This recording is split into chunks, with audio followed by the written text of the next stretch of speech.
Hôm nay dạy mọi người làm bánh áp chảo. Dùng kỹ thuật phết sốt để dàn hình. Dùng khuôn ấn lên, phần vỏ bánh đã hoàn thành.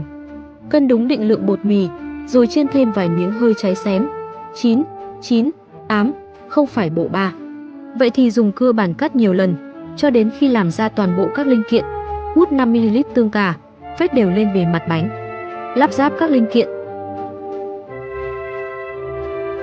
Lấy 4,5g dưa chuột, nhét vào rãnh viền của nét chữ, ghép thành hình đồng tiền với 4 chữ ăn là phát tài. Làm phần nhân bánh áp chảo. 25g xúc xích, 30g thịt xông khói chiên cho dậy mùi thơm. Loại bỏ 15g rồi cắt thành hình dạng cần thiết. Dùng thịt xông khói và xúc xích lấp đầy các khe hở khi ghép. Sau đó dùng 12g cà chua và 8g ớt ngọt để đỡ ngấy. Dùng dưa chuột làm vách ngăn. Một quả trứng gà ta chiên thành 4 phần. Quét rỗng rồi đặt lên bề mặt.